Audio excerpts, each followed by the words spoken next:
Good morning, everybody, and welcome to our March Topic Tuesday webinar. Today we'll be talking about macro college and career fair planning. So we're glad to have you all with us today.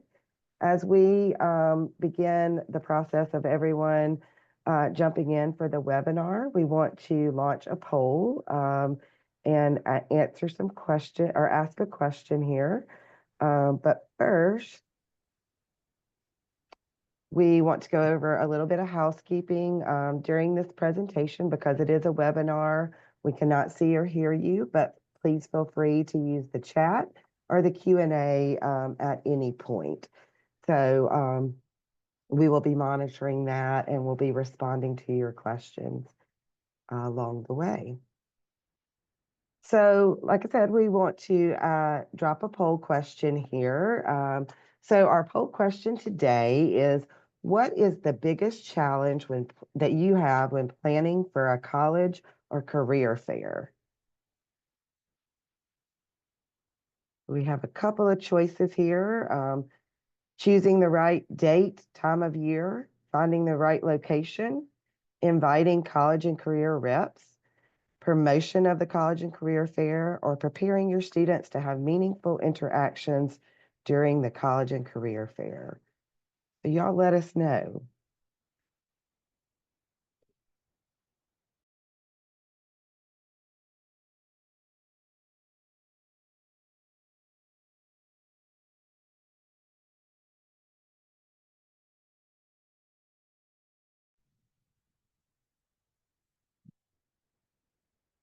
So we've got some responses coming in. About 40% of y'all are saying your biggest challenge is inviting college and career reps. About 33% of you are saying preparing your students to have meaningful interactions during the college and career fair. And 22% of you are saying choosing the right date, time of year. So those were the three answers. No one answered finding the right location or promotion. So for our panelists, choosing the right date, time of year, inviting college and career reps, and preparing your students to have meaningful interactions. So I promise you we will discuss some of these topics, or all three of these topics actually, during our webinar today. So thanks for your participation in the poll.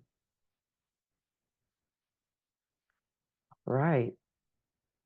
So we are going to move right along now. So again, welcome to the webinar. I am Shannon Grimsley, the Assistant Director of External Training and Partnerships for the Woodward Hines Education Foundation and the Get to College program. We are recording today's session and we'll send this link to anyone who is registered. For those watching the recording, today's date is March the 4th, 2025, and the material in this webinar is current through the 24-25 school year. In today's session, Macro College and Career Fair Planning, a panel of experts will share information about best practices for planning college and career fairs in your community or school. So we'll have the panel and then we'll go over just some upcoming webinars at the end for you all to know kind of what we have planned for the remaining months of the school year. So I will now share a little background on Get to College and a few logistics about the webinar before we get started. Get to College is a nonprofit program of the Woodward Hines Education Foundation. We have 3 centers in Mississippi, one in Jackson, one in Ocean Springs, and one in South Haven.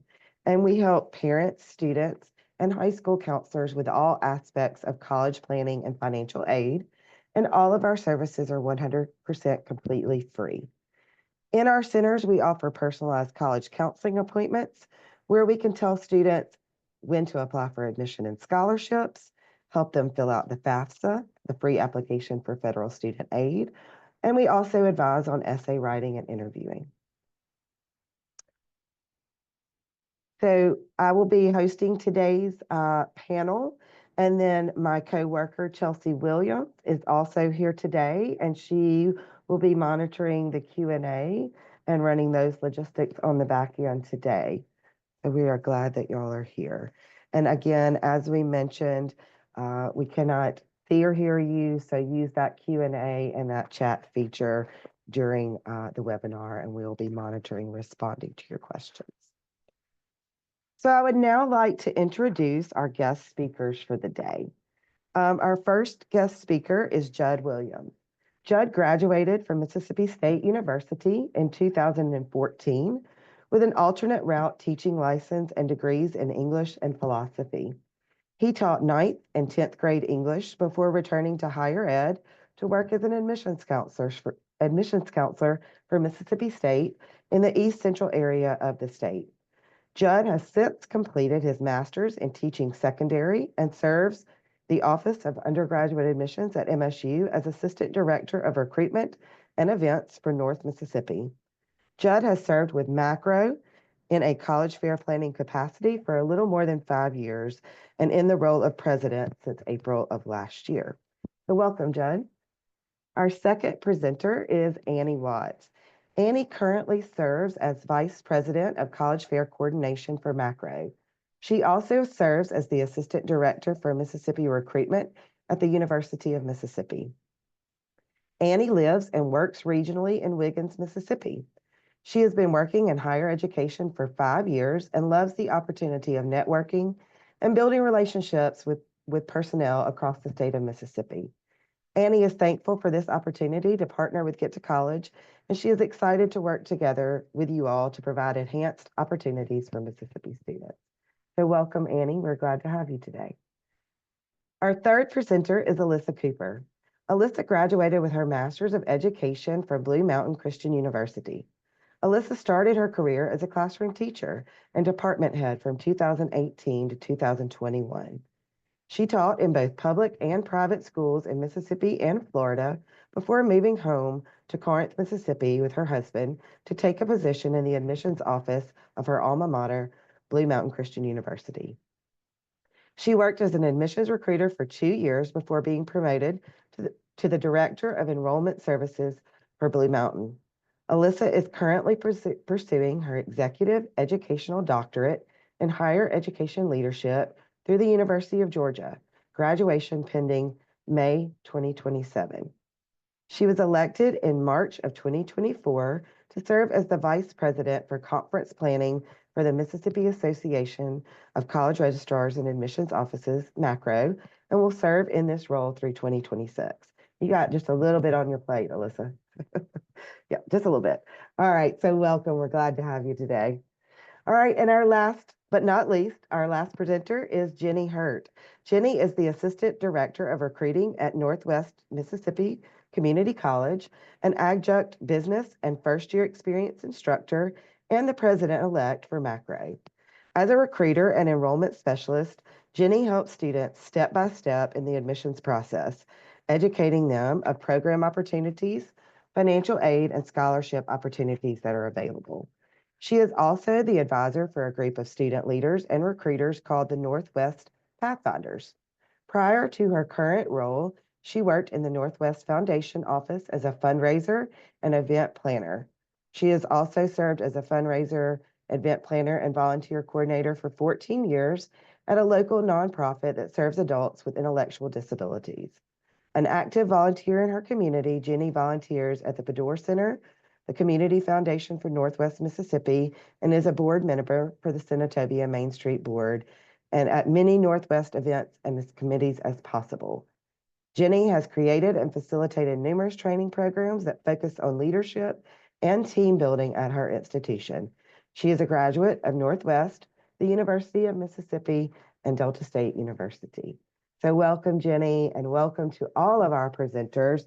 As you can see, we have a very experienced group here with us today who have a lot of experience working across different colleges. Some have been right where you all are before in the high schools teaching. So they definitely understand the inner workings of the high school. So we are glad to have you all here today, and we are going to conduct this session in a panel format. So we have a group of questions that we're going to kind of round robin and ask the panelists different questions.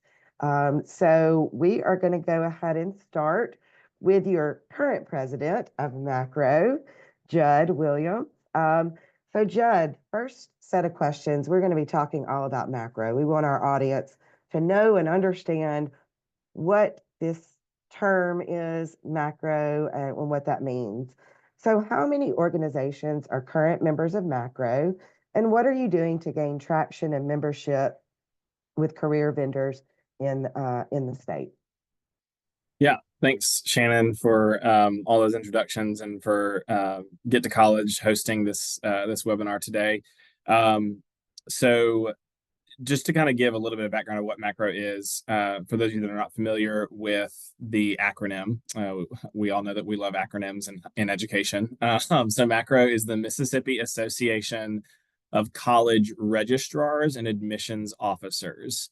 And so in the same way that high school counselors or other administrators will have, professional associations for professional development purposes.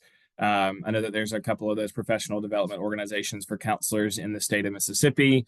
This is the professional development and networking and advocacy organization for folks that are working in higher ed in registrar admissions and recruitment capacities. And so we span across all of the institutions in the state of Mississippi. And so you've got 8 public schools, eight public 4 years, 7 private 4 years, and 15 community colleges. And so we are made up of professionals across the recruitment, admissions, and registration offices all across those institutions. But we also provide opportunities for some non-collegiate organizations to be a part of MACRAO. And so Get to College participates in a lot of our programming, and they support a lot of what we do. And so we're grateful for Get to College. We've had representatives from MDE be a part of MACRAO from a non-collegiate institution perspective, and other organizations in the past. We also have, right now, we've got about somewhere around 20 out-of-state colleges and universities that are not in the state of Mississippi that purchase access to the state of Mississippi's college fair calendar. So that's institutions across Arkansas, Louisiana, Alabama, and Tennessee that all purchase the college fair calendar. And so that they're not full members of the MACRAO organization, but they do purchase access to the college fair calendar so that they can know when to come into Mississippi to recruit Mississippi high school students that may be looking to go out of state. So that kind of gives you an overview of what our membership looks like and what our purpose is as an organization. What are we doing to gain traction for membership and with career vendors in the state?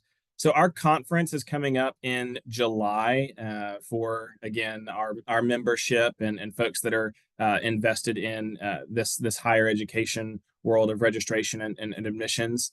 That conference will bring in vendors everywhere from college fair scanning technology organizations to AI organizations that might read transcripts, to CRMs, the database organizations. And so we're working with a lot of vendors in a lot of different capacities to make our jobs in recruitment and database management, communication for your students, and of course course registration and credits and things like that. So there's all kinds of career vendors that we work with that make our jobs easier on the college side.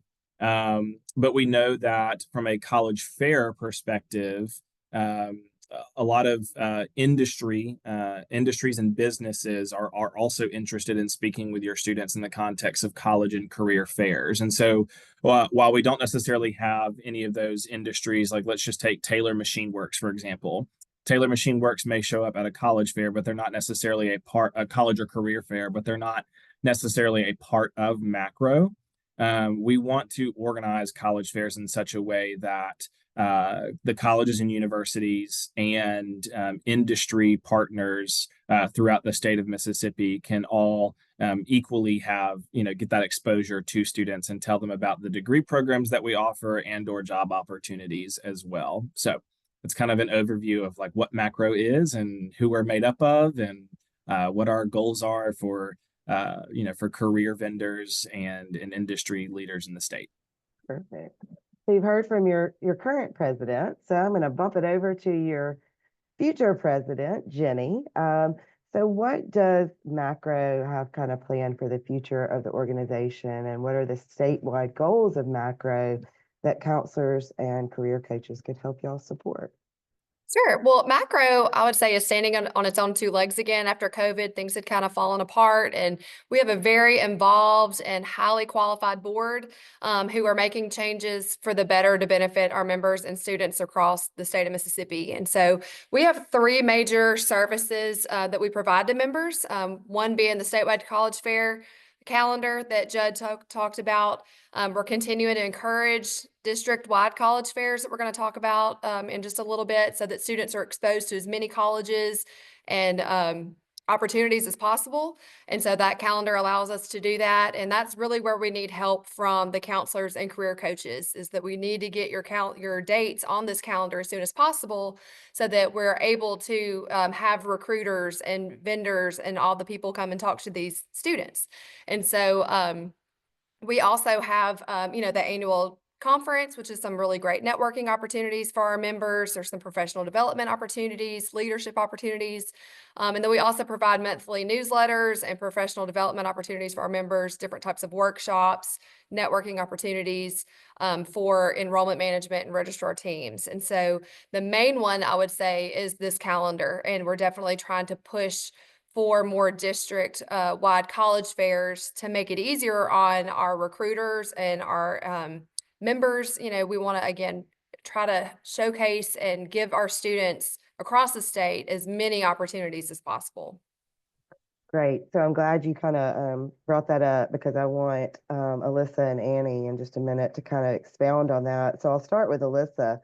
How can our counselors and career coaches support MACRAO and help get more vendors signed up to receive this yearly college fair calendar? Kind of what are some strategies with that?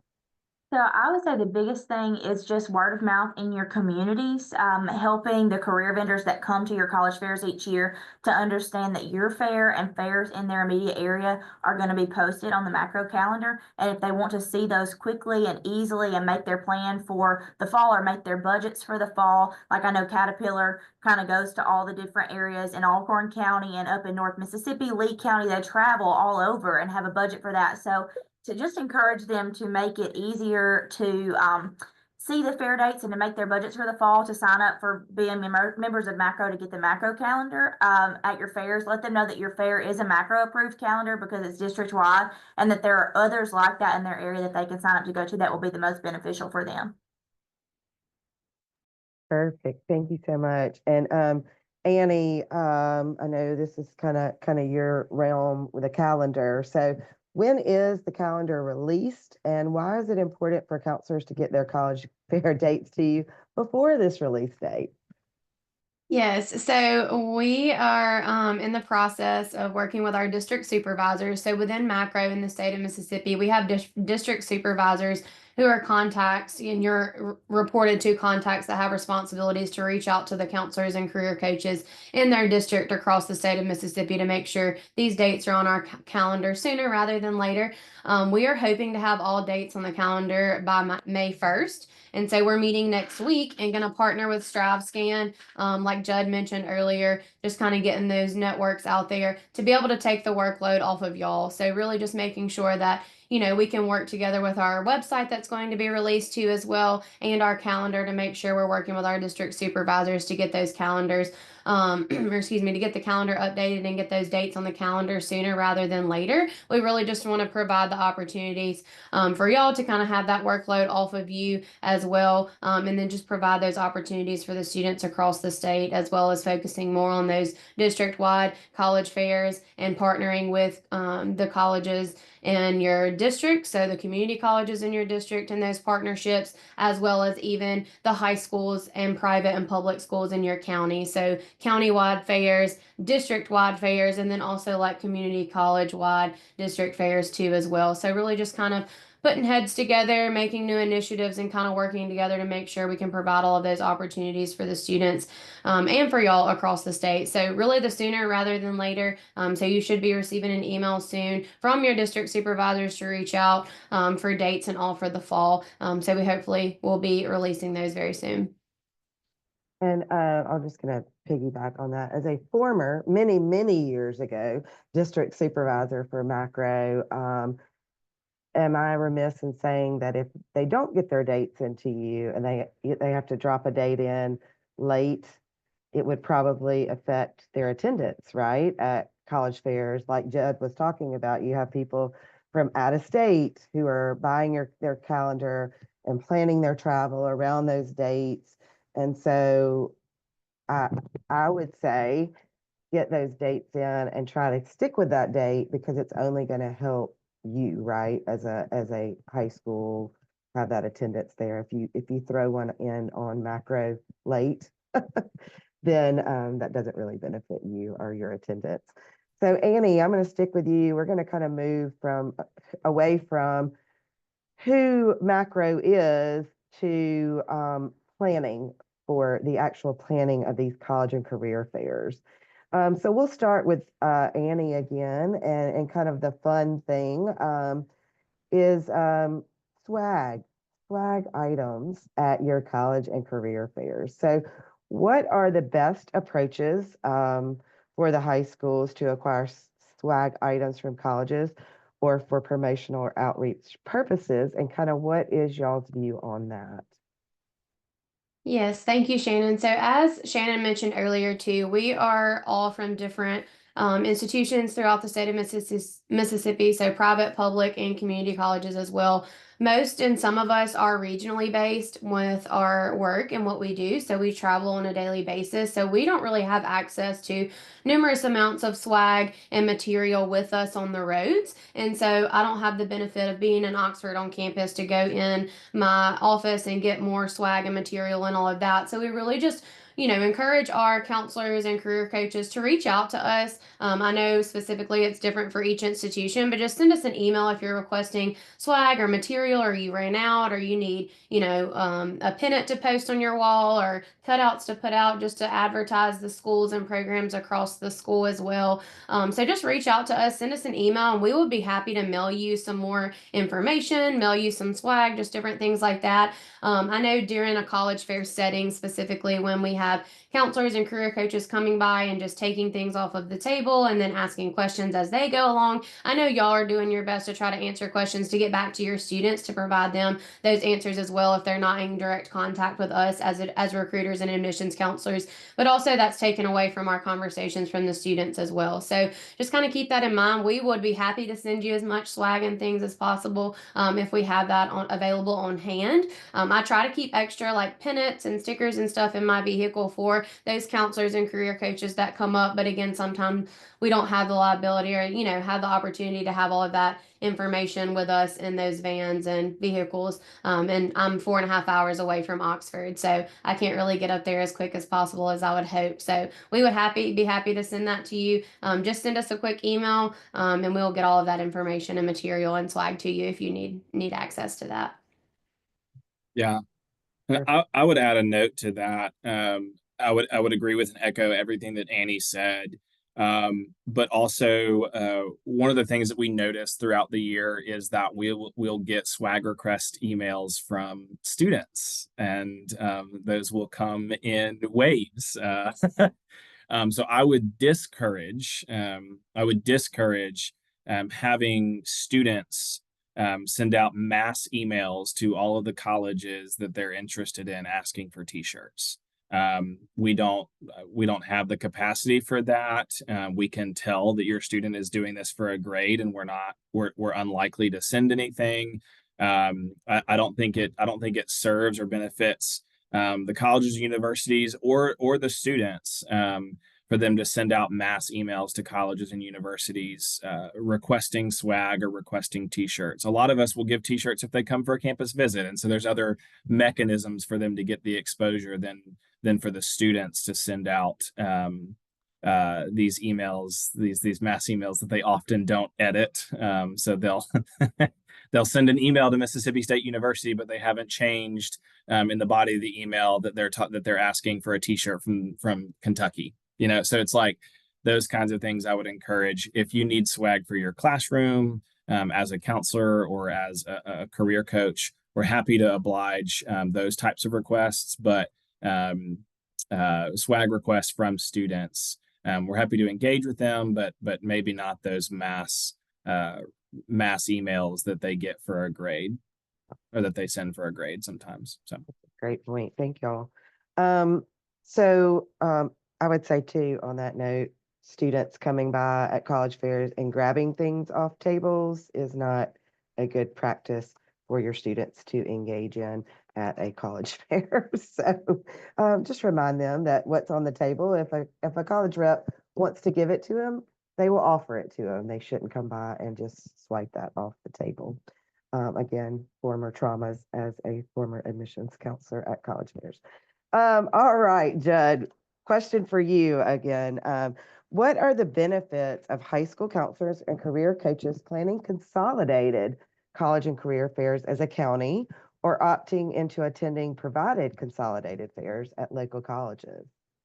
Yeah. So this is really the crux of the issue, right? As we're all facing, we all being the colleges and universities are facing what's been dubbed an enrollment cliff. High school graduation rates are on the downward trend across the country, and populations are declining, and so colleges and universities have fewer and fewer resources for fewer and fewer students in this economy, and in the state of Mississippi. We can't have 300 to 400 high schools all planning their own events and expecting the 4 admissions recruiters. How many do you have, Alyssa? 4 recruiters? Yeah. So Alyssa's team, she's a smaller institution. She's got a smaller group of recruiters. They can't possibly make it to all of these college fairs and accurately represent what their institution has to offer your students when we have hundreds of college fairs across the state of Mississippi. And so our request has been that we consolidate that counselors and career coaches across a school district or across an entire county. Yes, even reaching across district lines. And so 2 districts partnering together across a couple of different counties. I mean, we're seeing a lot of success with this. There's been a number of these like consolidated and regional college and career fairs across the state this last calendar year, but we're still in that 150 ballpark, 150 plus ballpark for colleges, for college and career fairs. And so fewer college and career fairs means that your in-state institutions, which of course we want to serve the populations in state, right? That your in-state institutions are able to make it to these college fairs and to represent their institution to all of your students. But when we have so many college fairs across the state that are all competing with each other, colleges and universities have to make hard decisions to go to this college fair and not to this college fair. And so the more that we can encourage schools to work together across district and county lines to either host a regional college fair or to attend a regional college fair that's being provided for you, and using that as your primary exposure college fair for your students, sees your students actually getting more exposure than hosting your own college fair. The other thing I would say is that out-of-state institutions can then make it to more events, and your students can be exposed to more out-of-state opportunities. I can tell you that University of Alabama and West Alabama are not going to be able to make it to, to Washington County, 8 times for 7 college fairs. But then you've got more personalized opportunities that we can give your school and your students with fewer college fairs. So if our calendars, fall and spring calendars, are less filled with less college fairs, that means more time as an individual rep in your school working with your students that have questions about our institutions. And so if we can knock out one college fair that's a huge regional event, and we are making introductions with lots of students at that event, then we have time in the rest of the year to follow up with those connections by visiting your school individually, speaking with your CCR classes, having meetings about scholarships and opportunities individually in the schools. Mississippi State can come visit, Blue Mountain can come visit, Northwest can come visit when we're not, when we're not always on the road for college fairs. Perfect. Yeah. So we've talked about, let's have this joint consolidated fair, which is, as Judd said, it really it benefits you, it benefits your students, it benefits your communities. So say we're going to do that, Alyssa, we're going to have that big consolidated fair that y'all are asking us to do. What are counselors expected to do in planning a college fair, and what does MACRAO handle for us? So before answering that question, I kind of wanted to piggyback onto what Joe was saying from the point of view of how this helps counselors as well to plan a consolidated fair. I planned one for 14 schools this year that are close to Blue Mountain Christian University at Blue Mountain. Our facilities were free to use. We have a large gym. We have a dining hall that can provide services for breakfast and lunch tickets on our campus. And my planning of that event for the counselors and the career coaches saved each one of those 14 schools so much money. There were 5 schools in one district that attended, and those schools only had to pay for the gas on their buses to get their students there. Instead of having to rent tables, we already have those on our facilities as a college campus. They didn't have to rent chairs, they didn't have to plan food and snacks and breaks and facilities and rent a large place to do that in their communities. It was all handled for them by my institution. But regardless of if it's planned by a college or by you as a group of career coaches or a group of counselors, it's going to save your school massive amounts of money in their budget because you're not having to all rent tables and chairs and facilities for your one school's individual college fairs. So if you're at a small 1A to 3A school that has a very strict budget on you for events, this is going to be the best way for you to combine and to share responsibilities and to share the cost if you are providing a district fair. So to do that effectively, counselors and career coaches at high schools should choose a date and communicate it with your district supervisor by May the 1st is the latest that I would say that you should communicate that to your district supervisor. So in the chat, Chelsea just sent a link to our MACRAO page, the college fair page. That will show you your district that you're in. There's a map of Mississippi that's color coded. And then if you scroll down, that page will also show you who your district supervisor is and their contact information. So if you're wondering, who do I tell my date to? That's the person and that's the link that you'll need to go to find that. So definitely take note of that.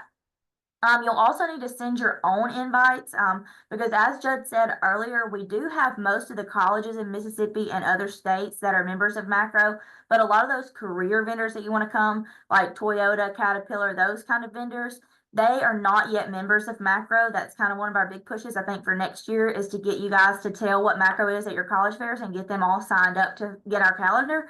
But you will need to send your own invites to the colleges and to the vendors just to make sure that you cover your local area and your local territory and have everybody there that you want there.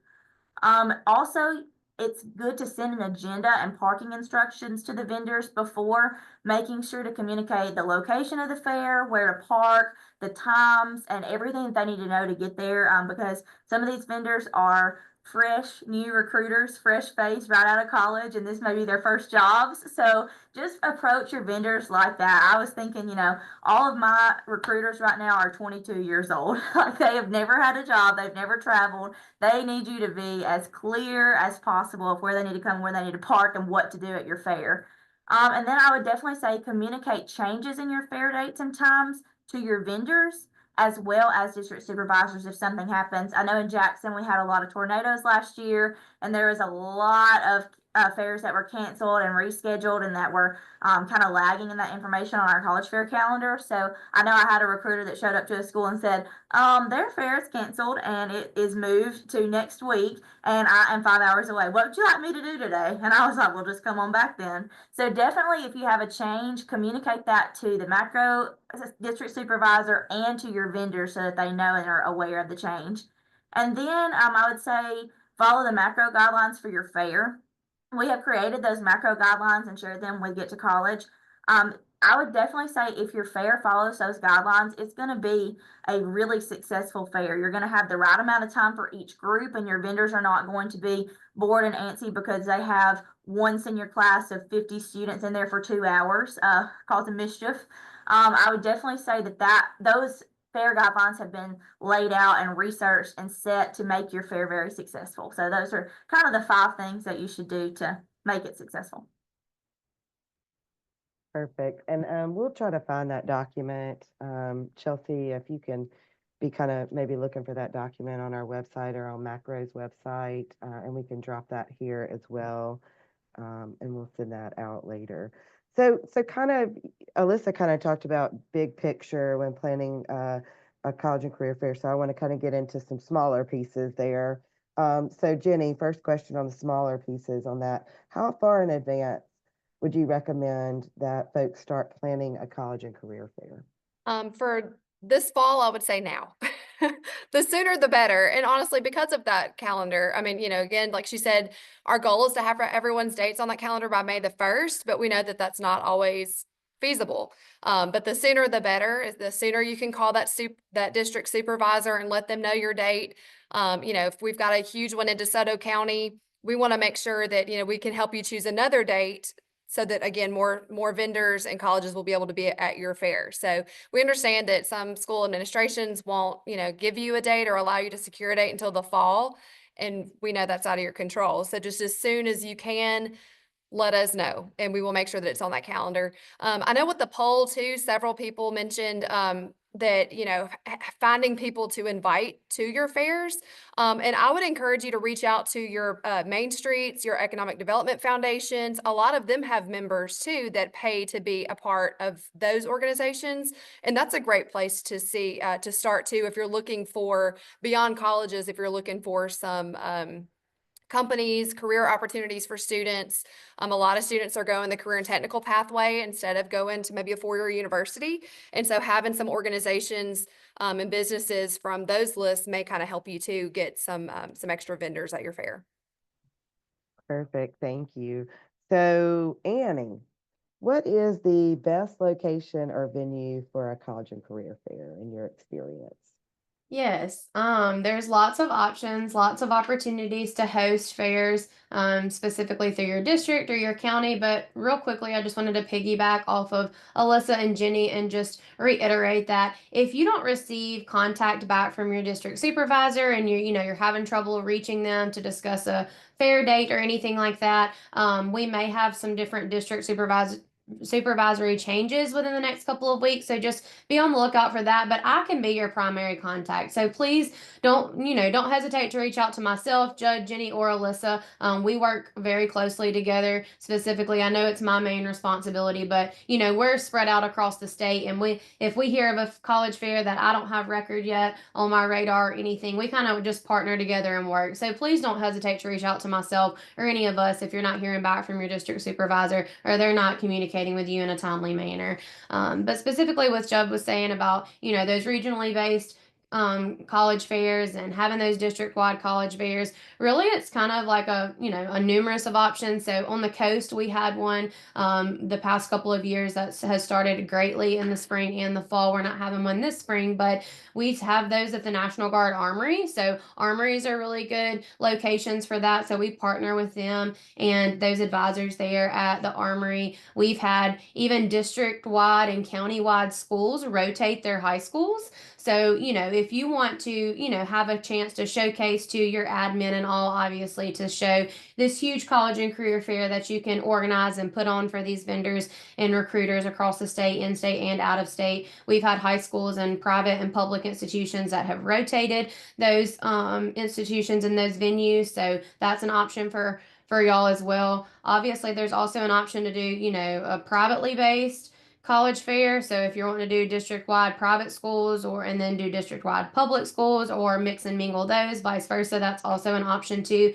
And rotating those venues, a lot of students will, you know, reach out to us and kind of ask, you know, will you be at my college fair and all of that? Again, limiting those college fairs, you know, to 200 plus and kind of making sure the minimal as possible and doing those regionally based fairs will help as well. But a lot of the number one thing too we see, or I see specifically on the coast, and that's becoming more popular too, is a lot of the community colleges will be a host as well on their campuses to kind of showcase their campus as well. Specifically, Jones College does a great college and career fair for our students in the Pine Belt area and in that district within Jones County. So that's an option. So armories, convention centers too. We've also done one at the Coliseum on the coast as well in the convention center.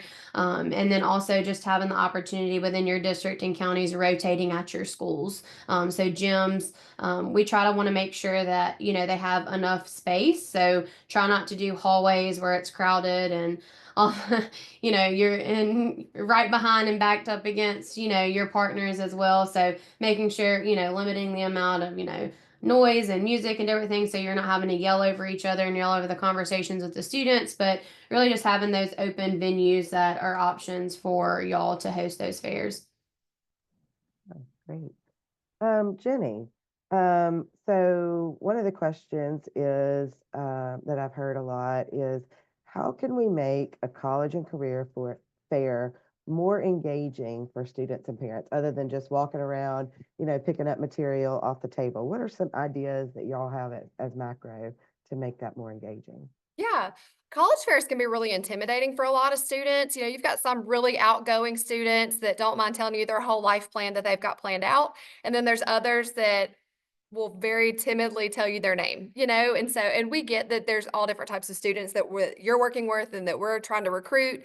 And so I think, you know, definitely having your CCR instructors, your senior English classes, give them a guide of types of questions to ask. You know, the Get to College workbook has a great list of suggestions in there to be able to talk about scholarships and financial aid. And do y'all have residence halls and can do just freshmen? Are they just the only ones allowed in those residence halls? What doesn't seem to be beneficial, in my opinion, is going to be when students have like a box they have to check. You know, sometimes we'll do like bingo, or they'll have a little slip of paper that we have to stamp. You know, when students are just going around getting their things stamped and aren't really asking good beneficial questions. And so definitely letting them know what types of questions they should be asking would be great. Or instead of having a traditional college fair setting, maybe offer breakout sessions or next step, you know, some next step breakout session stations maybe, and have one about financial aid, have one about scholarships, have one about housing, and allow, you know, those students to ask specific type of questions. And then we can, of course, guide them through those answers or whatever that next step may be. So several of us have student recruiters that I know would love to come and talk and let the students hear from another student or somebody a little bit closer in their age, what college life is like, or what, you know, why did they choose that college? And so, you know, we all have different, you know, we would love to have everybody come to all of our campuses, but we know that that's not always feasible. And so if we can bring something from our campus to your college fair, let us have some instructors come and maybe bring a robot or some mannequins if it's a health science program, you know, kind of think outside of the box. And, you know, of course, any of the colleges, you could call us before your college fair and say, I'm thinking about doing this. I really want to bring something special in, you know, what do you think? And we'd be happy to brainstorm and kind of see what you're thinking and how can we best, you know, provide some type of engagement with your students beyond just walking around and spending time in a gym, not asking questions that are really benefiting our students. And I'll say to get to college, kind of an outside source looking in, you know, if you have those smaller consolidated, larger consolidated fairs, I've been to some in my previous life with NACAC, which is the big, national college, and they have like what Jenny was talking about. They have an application station. They have a session where somebody like a Get to College is talking about financial aid, and if we had fewer college fairs to hit and we could see parents as Get to College, you know, could we be involved? Probably, possibly, in talking with parents about financial aid, or maybe you have like I said, that application station where kids could actually fill out applications. So there's different ways that you can engage and kind of kill two birds with one stone, I think. Like if you usually have a financial aid session for your parents led by Get to College, if you had the right type of college fair scenario going on, you could almost include that in a college fair where they had browsing time, but then they also had time to go to those different stations. So like Jenny said, think outside the box, make things a little bit And let us help different. your parents do their part of the FAFSA. Yeah, that's We right. would be That's right. happy to help them knock that out too. Correct. So, because it can be more than about students just filling out a information card and saying, what are your majors? And it can be so much more than that. And we'll continue to talk about that in our remaining few moments here on the webinar. So, but before we move to talking about interactions with students and parents, two quick questions about the intricacies of a college fair. So first one I'm gonna throw to you, Jed. What's the best length of time for a college fair? Oh man, this is a hotly debated question. Because it ranges and it depends on, I think, a lot of different factors. But by and large, I think this is really an across the Southeast, across the country standard. Um, 2 hours is all you need for a college fair. I think that there are a lot of schools across the state of Mississippi that try to plan a college fair that's an all-day event that might be come and go, and if the college rep can't get there until noon, even though the college fair started at 8, that's okay. And that just, it's not.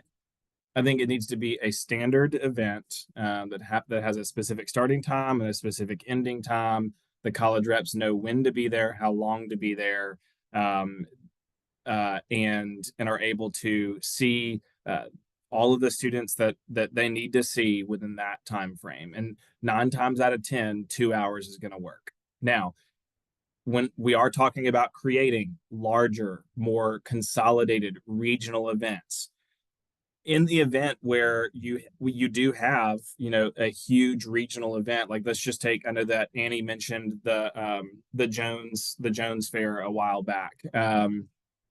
Jenny, I know that Northwest did a fair with DeSoto County. All the DeSoto County schools were invited to that. When you have hundreds upon hundreds of students coming from all over the region, busing in at different times, that's one of those cases in which, hey, if this needs to be an all-day event with lunch break planned in, maybe we even do it 2 days and we hit all of the schools in that region, that's totally understandable, right? One big event, it's all day, we know, we're prepared for that. What is not working and is not beneficial for students is when we have a 4 to 5 hour college fair for one school, and the college reps are sitting there bored because the seniors have already been through twice, and then the school thought it was a good idea to send the 8th graders through because 5 hours is just too much time. We can talk to all the students we need to talk to within an hour and a half to 2 hours. And I think that goes back to what Jenny was just referring to in regards to this idea that the students need to talk to everybody at the college fair. They don't. If they know that they want to go into welding, they don't have to come talk to Mississippi State. We don't have a welding program.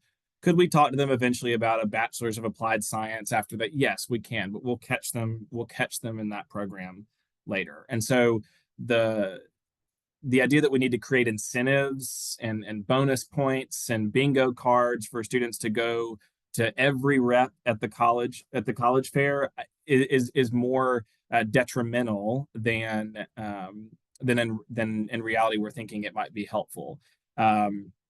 Because what it ends up doing then is it inundates our tables with students that are just trying to come by and get a check mark for their bonus points, and it detracts from our ability to have meaningful conversations and connections with the students that are genuinely interested. So I would say by and large, 2 hours is about all you need for a college fair, unless we're talking about one of these major regional events. And then depending on things like travel time and how many hundreds of students, then we could totally see it being a longer all day kind of dedicated event. Perfect. All right, so moving along kind of in that realm, Annie, what type of hospitality or breaks or whatever can a school give you that helps you feel comfortable as a college rep who's been on the road all week, and maybe it's a Thursday and it's your last college fair of the week, or maybe it's your first college fair of the week. But what can high schools do to help you all be comfortable when you're many times, been in a hotel room all week or in the car all week? So I was just using my fair that I hosted this fall as an example of the things that I did that worked really well. I had 14 high schools come in and bring all their juniors and seniors. So my fair that I hosted was not one that lasted 2 hours like a one school fair, like Joe was just saying. I had to do mine over 2 days. So I had to think about things like, when do my recruiters need breaks? They're talking to 1,800 students. They're gonna have to use the bathroom at some point, and they're gonna be hungry when they get here because some of my vendors drove from an hour away. So I made sure to have very clear parking instructions. And even though my parking lot was not close for my vendors, we had to bus them back over from the parking lot. I had student workers that stood out and helped these college and career vendors bring in their bags and bring in their things because they were bringing materials and items for 1,800 students. I also made sure that there was a parking lot as close as possible to the event location because these people had a lot of things to bring in and a lot of setup to do that morning. I also made sure to provide frequent bathroom and regrouping breaks for the recruiters. A lot of times our tables are ransacked after 2 groups of juniors come in for 30 minutes, and we need some time to kind of settle everything, get our contact cards that we've collected back together, and just have a minute. We're talking for 4 hours straight usually, so it helps to be able to sit down and get a drink of water and just gather ourselves for a minute. It's a very social job, so sometimes we just need to recharge our social batteries. I would definitely say to provide them with a schedule of students that are coming through and an approximate number of students that they're going to see. So I had an agenda for both days of what times each schools were going to be there and how many students were coming through with each school. So it would say like Walnut High School, 8:30 to 9 o'clock.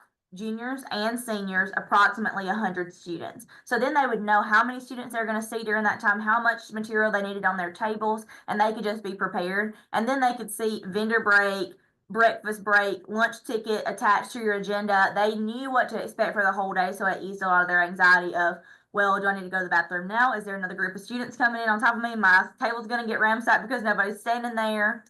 I would also say to provide them with the Wi-Fi password and login information for the Wi-Fi on their agenda that you leave on their table that morning. That's very appreciated. A lot of times we need to look up if a student has applied or what documents they're missing there. So just to have our phones connected to your Wi-Fi is really helpful. Also, consistent communication about date and time changes. I talked about that earlier. That's an obvious one. And then the next thing that I added this year that I had not seen in a lot of fairs in Mississippi actually came from an idea that I saw in an Alabama consolidated MACRAO fair. I provided gift boxes for each school that was coming in. So that kind of answers the swag question of teachers and counselors going up to each table and wanting business cards and swag. A lot of the college and career vendors that are coming to your fairs know what a counselor gift box is, and they have gifts to bring your school counselors that are coming to your fair or to bring you. So I had 14 just Uline cardboard tote boxes set up at the front on a table, and I had each high school's name on it. And the vendors, as they came in, they could provide a counselor gift bag with a pennant and their business card and everything. And so as the counselors left, they picked up their gift box, and they had swag and business cards from every vendor that was at my fair without having to go around and talk to the vendors. They could manage their kids. They could make sure the kids knew when they were supposed to leave and were acting correctly in the college fair, and didn't have to do all that within there. We've made a way to provide them with information from each vendor that were there. And they loved it because I got water bottles and t-shirts and all kind of good material. So I definitely recommend adding counselor gift boxes because that was a big hit. Perfect. And always make sure they have a bottle of water, right? I mean, most reps are going to bring their Stanley in or their water bottle or whatever, right? Look, Annie never leaves home without it, I'm sure. But as Alyssa said, I mean, they are talking nonstop, right, to your students, and just to know that you could go in, or I found, during a break, like they may not have time to stop and get coffee or breakfast in the morning. Maybe just a pack of peanut butter crackers or a granola bar, whatever, sometimes is appreciated. So we only have like a few minutes left, and when I say a few, like 3 minutes. So I wanted to kind of wrap up by Jenny, I think I'm going to toss this one over to you, and I'm going to kind of include our last two questions together. How do counselors and career coaches prepare their students to have the best interactions possible? We've already kind of talked about ways that are not the best interactions. And then what's the best way for students to stay engaged with colleges after the college fair has ended? Sure. I mean, anybody else feel to chime in Yeah, too? y'all can all chime in on this. This is kind of our wrap up question. Yeah. I think definitely, again, giving them a guide, encouraging them to know which schools have which programs. Like Judd said, if they're interested in welding, come talk to one of your community colleges or do some research before the college fair to see, if you're really interested in culinary arts, that you can, with a quick Google search, see which schools in the state of Mississippi have culinary. And so make sure that the students are asking the right questions, that they know which colleges that they want to talk to. I think it's great for them to know which colleges are going to be there ahead of time, if possible. And then I would also encourage them to tour. I know a lot of schools, can do a great job of scheduling group tours on our campuses. But even if they can't come as a group, if they want to come as an individual, we would love to have them on campus because, like we've said, it is a social job, and I can tell you all about my college all day long, but until you actually see it and experience it, you really don't know if it's going to be a good fit until you go. And so I would encourage students, the career coaches, they can travel all over the state to where I'll as a community college, I have to stay in my district. And so, career coaches, counselors, take your students on visits. Let us show you them around, and make sure that whatever college that student's thinking about choosing and selecting as their next step is going to be the best choice for them, and for many different ways. So, yeah, I would add, teach and train your students how to engage with us professionally. If they've had a good conversation with us at the college fair, that may have been that may be one of 100 conversations that I had with a student, but it was one conversation that they had. So one of the things that students can do to follow up with us after college fairs is, if they've taken our business card, shoot a quick email. Say, hey, Annie, it was so great to talk to you about the pre-pharmacy program at Ole Miss at this college fair. Thank you so much for taking your time to speak with me about that. Annie's going to remember that conversation because the student sent a follow-up email. And then that makes our job as the recruiters to follow up with and to build that relationship with the students so much easier, because we're able to put an email and a face to a name and a conversation from the college fair and make those connections. Perfect. Thank you all so much. Chelsea, are there any Q&A that we see or anything in the chat? I think they've all been so engaged in your conversation.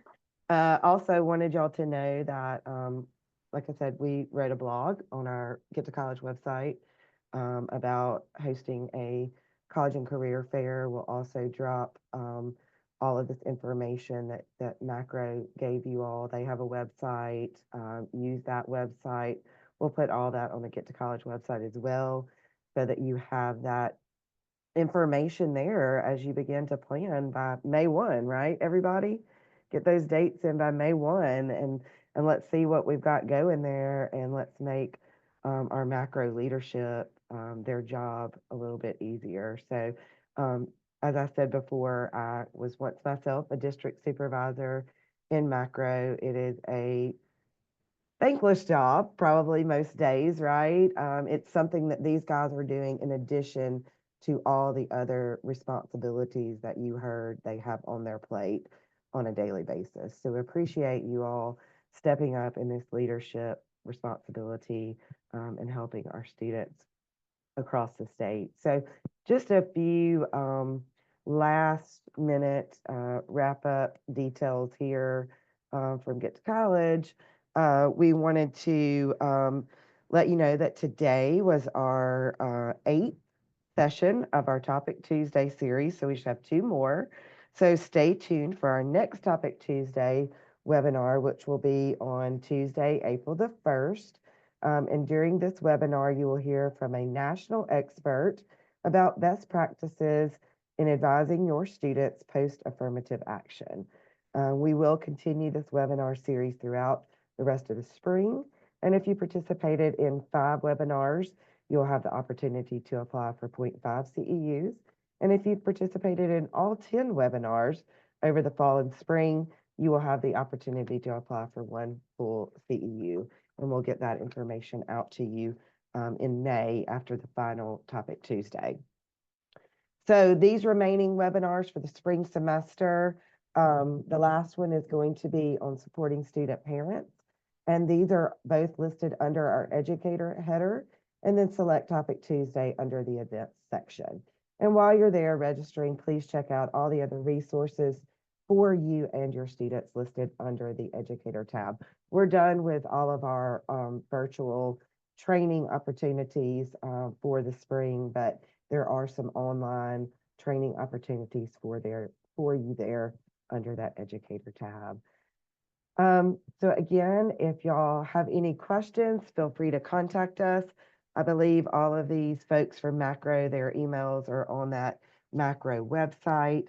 Or if you can't find their email and need to get in touch with them, let me know and I'll be glad to get them in touch with you. So thank you so much again for joining us today, and we appreciate you panelists for being here, and we hope to see everyone in April, and we hope y'all have a great spring break if that is happening for you next week. So see y'all soon. Bye.